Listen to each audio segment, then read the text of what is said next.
Siz özünüz hipnoz olmusunuz. 2 dəfə hipnoz olmuşam özüm. Əslində hipnoz terapiyasını həyata keçirərkən demək olar ki, hər gün hipnozda oluram, özümdən avtomatik olaraq. Yəni daha doğrusu trans halında oluram. Amma ilk dəfə bir film izləmişdim. Trans 2013 adlı film. İstəyənlər izləyə bilər onu. Bir insanın rəsm əsərini hara qoyduğu yadından çıxır və onu hipnoterapiya ilə hara qoyduğunu xatırlamağa çalışırlar. Və onu izləyərkən mənim itirdiyim bir şey var idi. Düzdür, tapa bilmədim, amma hipnoz prosesini yaşadım. Nə yaşadığımı axtarmağa başladım və gördüm ki, bu hipnoz adlanırmış. Nəsə unutdum sonradan. Sonradan bir film gördüm, yenidən çıxdı. Hypnotic adlı, hipnotizm adlı və orada hipnozun əslində mif tərəfləri, şou tərəfləri göstərilmişdi. Yəni hipnozla insanı robotlaşdırma və s. İzlədikdən sonra birbaşa inkar eləmədim ki, belə şeylər mümkün deyil. Araşdırmağa başladım, professorlardan sordum, belə bir şey mümkün. Dedilər, hə, mümkündür. Mənə maraqlı gəldi. Daha sonra maraqlısı odur ki, mən bir təlimə qatıldım. O təlimdə məni bir nəfər hipnoz elədi, təlim rəhbəri. Hipnoz elədikdən sonra çox çəkmədi. Hardasa 4 dəqiqə falan çəkdi və mən deyirdim ki, mən hipnoz oluna bilmərəm, heç kim məni hipnoz eləyə bilməz. Mümkün deyil. Ondan sonra gördüm ki, hipnoz edilə bilmərəm deyən hər bir kəs əslində daha güclü hipnoz qabiliyyətinə malik olan insanlardır və travmalarıyla üzləşməkdən çəkinən insanlardır.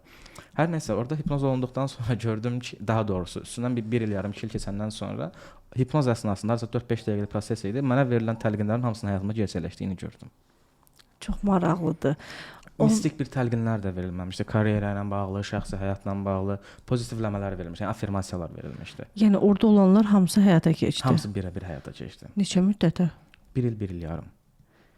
Bu inancınız ona artdı, yoxsa Əslində bu bilirsiz necə bir prosesdir?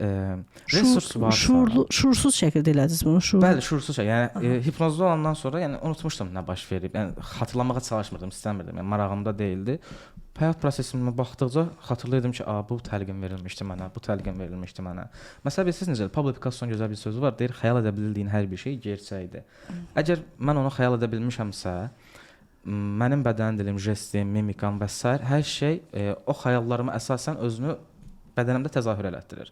Həmin təlimçi də onu analiz edə biləcək qabiliyyətdə olub, şükürlər olsun ki, və ona uyğun təlqinlər də verib mənə. Yəni uğurla bağlı, potensialla bağlı və hamısı bir həyata keçdi.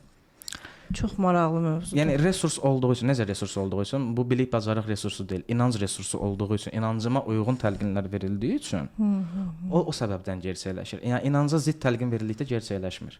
Misal üçün inanca zidd təlqin dedikcə nəyi nəzərdə tutmusan? Məsələn, çox absurd bir nümunə, uçacaqsan və yaxud da ki, buradan çıxıb belə deyək də milyonlar qazanacaqsan.